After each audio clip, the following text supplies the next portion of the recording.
Student, fifth video के जो left remaining portion है उसको मैं अभी कंप्लीट करवा देता हूं कि अगर एल्केन की रिएक्शन विथ स्टीम किया जाए, यानी कहने का मतलब हो गया सर CH4 है, if it is heated with it is treated with steam at 1273 Kelvin in the presence of a nickel, यानी methane reacts with steam in the presence of a with steam at 1273 Kelvin temperature और निकल as a catalyst. तो यहां हमारे पास अगर steam के साथ reaction करोगे इस एल्केन की तो हमारे पास फॉर्मेशन होती है CO+3S2 वाटर गैस, ठीक है ना।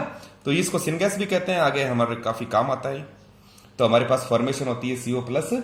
सर ये this method is also used in industrial preparation of hydrogen. इस हाइड्रोजन की इंडस्ट्रियल प्रिपरेशन के अंदर भी ये मेथड यूज किया जाता है, ठीक है। नेक्स्ट आ जाओ हमारे पास आइसोमराइजेशन रिएक्शन, ठीक है। ये रिएक्शन हो चुकी। अब नेक्स्ट है आइसोमराइजेशन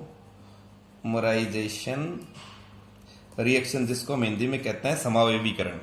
जब किसी भी एन एल्केन को हीट किया जाए, यानी जो भी एन एल्केन है हमारे पास, अगर उसको गर्म किया जाए एन हाइड्रस AlCl3 निर्जल AlCl3 HC की प्रेजेंस में एट 573 केल्विन और प्रेशर रखा जाए 35 के आसपास, ठीक है, तो हमारे पास एक ब्रांच चेन प्राप्त होती है, ब्रांच्ड चेन स्ट्रक्चर प्राप्त होती है।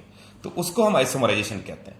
जैसे हमारे पास एन एल्केन की बात हुआ, जैसे हमारे पास CH3 CH2 CH2 CH3 ले लिया, मैंने ब्यूटेन ले लिया और हमने ये कैटलिस्ट और ये कंडीशंस रखी, तो हमारे पास इसका समावयवीकरण हो जाएगा। हमें पता है ब्यूटेन का हमारे पास समावयवी क्या होता है सर, कार्बन का हमारे पास चेन आइसोमर यही तो होता है, आइसोब्यूटेन। तो देखो ये हमारे पास आइसोब्यूटेन की प्राप्ति हो जाएगी। इस तरह की जो रिएक्शंस हैं उनको हम समावयवीकरण कहते हैं। नेक्स्ट है हमारे पास एक इंपॉर्टेंट रिएक्शन जिसको कहते हैं एरोमेटाइजेशन।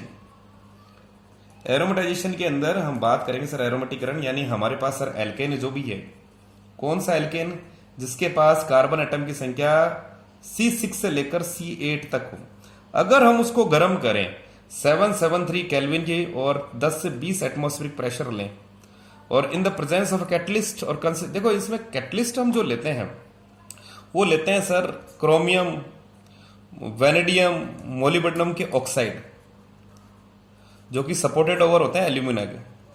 अगर ये हम लें तो हमारे पास फॉर्मेशन होती है एरोमेटिक हाइड्रोकार्बन की। मेरे हिसाब से बात समझ में आ रही होगी, समझने का प्रयास कीजिए कि सर एल्केन जिसके पास कार्बन परमाणु की संख्या C6 से C7 C8 तक हो, उसको अगर हम 773 केल्विन तक गर्म करें, टेम्परेचर काफी हाई है और हमारे पास इसके अंदर हम क्रोमियम, वेनेडियम, मोलिब्डेनम के ऑक्साइड लेते हैं। तो देखो रिएक्शन लेते हैं हम एक, हमारे पास जैसे हेक्सेन के लेते हैं अपना CH3 CH2 बच्चों देखना, वीडियो छोटा करना चाहता हूं मैं जल्द से जल्द इसको समझने का। 1 2 3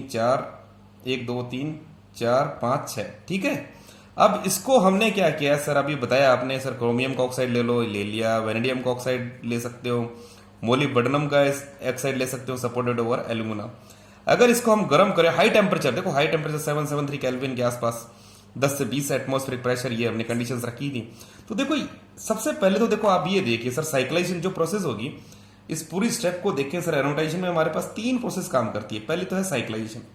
साइक्लाइजेशन के अंदर सर ये साइक्लाइजेशन कब होगा, जब सर एक हाइड्रोजन यहां से हटा दो, एक हाइड्रोजन यहां से हटा दो, तो यानी सर रिमूवल कितना हुआ -H2। तो पहली चीज तो हमारे पास जो बन के आएगी वो साइक्लाइजेशन के थ्रू सर साइक्लोहेक्सेन ही बनेगा, बिल्कुल। ये CH2 हो गया, ये CH2 हो गया, ये हमारे पास CH2 हो गया, ये CH2 हो गया, ये CH2 हो गया, ये CH2 हो गया। अब टेम्परेचर तो हाई है ही। नेक्स्ट जो प्रोसेस होगी हमारे पास सर आइसोमराइजेशन क्या है, देखो साइक्लाइजेशन देखो ये प्रोसेस 3 में होती है, 3 पदों में, cyclization, isomerization and the last one is इधर लिख देता हूं मैं, डीहाइड्रोजिनेशन। डीहाइड्रोजनेशन का मतलब हो गया विहाइड्रोजनीकरण, विहाइड्रोजनी यानी रिमूवल ऑफ H2। तो अब इसको सर देखो साइक्लाइजेशन आइसोमराइजेशन प्रोसेस दोनों हो गई हमारे पास। नेक्स्ट है हमारे पास डीहाइड्रोजनेशन, यानी रिमूवल होगा सर -3H2। अगर 3 या हाइड्रोजन निकाल दोगे आप यहां से 6, तो तो हमारे पास जो फॉर्मेशन होगी वो होगी बेंजीन की। ये लो हमारे पास एरोमेटिक कंपाउंड जो कि बेंजीन है वो हमें प्राप्त हो गया। ठीक है, इस रिएक्शन को हम बोलेंगे एरोमेटाइजेशन। देखो हमने कौन कौन सी रिएक्शन पढ़ी, रिएक्शन विद स्टीम पढ़ ली, आइसोमराइजेशन पढ़ लिया, एरोमेटाइजेशन पढ़ लिया। अब नेक्स्ट है हमारे पास जो है वो पायरोलाइसिस, लास्ट रिएक्शन। देखो समझने का प्रयास करना। नेक्स्ट लास्ट रिएक्शन पे आते हैं हम इसकी एल्केन के एनसीईआरटी के थ्रू। देखो नाम है पायरोलाइसिस। तो देखो पायरोलाइसिस का मतलब, देखो पायरो मतलब हाई टेम्परेचर या हीट, जिसको हम हीट से तोड़े। लाइसिस का मतलब होता है ब्रेक डाउन, टूटना। यानी कहने का मतलब है कि सर इसको हम थर्मल डिकम्पोजिशन भी कह सकते हैं।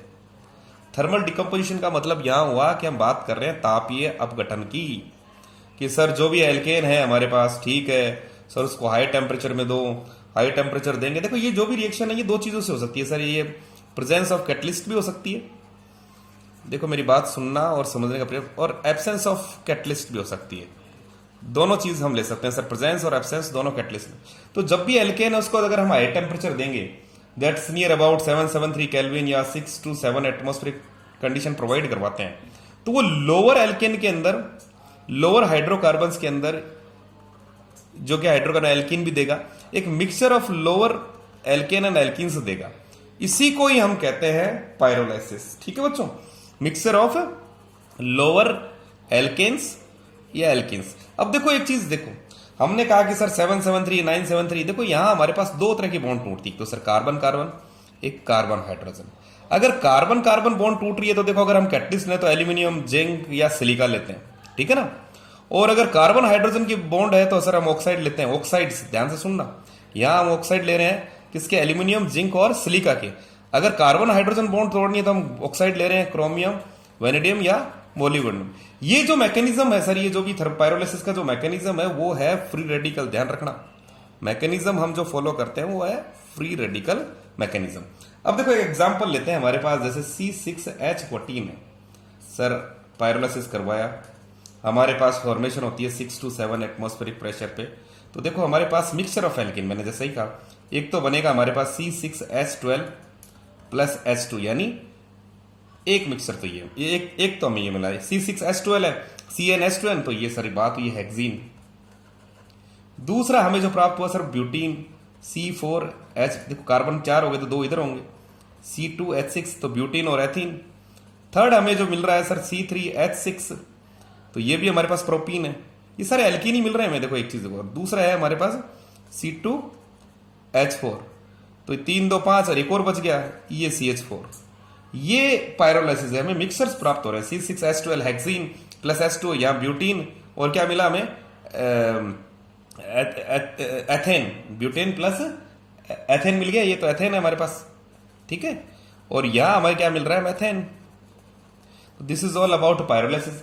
अब देखो preparation of oil gas from kerosene oil, petroleum gas, petrol gas from petrol is based upon the process of a pyrolysis. For example अगर हम बात करें डो डेकेन की, सर डो डेकेन ले रहे हैं C12H26, अगर हम इसको प्लेटिनम, पैलेडियम, निकल की प्रेजेंस में गर्म करें 973 केल्विन की प्रेजेंस में, तो देखो ये एक तरह से कॉन्स्टिट्यूएंट है केरोसिन ऑयल का। सर इसको और गर्म करें तो 973 की प्रेजेंस के अंदर प्लेटिनम, पैलेडियम के, तो ये मिक्सर देता है, हेप्टेन, पेंटीन और भी बहुत सारे प्रोडक्ट मिलते हैं। तो हमारे पास मिलता है C6H10 हेप्टेन प्लस C5H10, हमें मिल जाएगा पेंटीन और अदर प्रोडक्ट्स। मेरे हिसाब से ये आपको पायरोलाइसिस समझ में आया होगा। पायरोलाइसिस का मतलब ये thermal decomposition, alkane lower alkane alkenes में टूट जाता है। हमारे पास अगर मैं ये थोड़ा सा एक्स्ट्रा बता देता हूं, अगर कार्बन कार्बन की बॉन्ड टूटनी हो तो हमें ऑक्साइड लेते हैं, एल्किन, एल्यूमिनियम, जिंक और सिलिका के।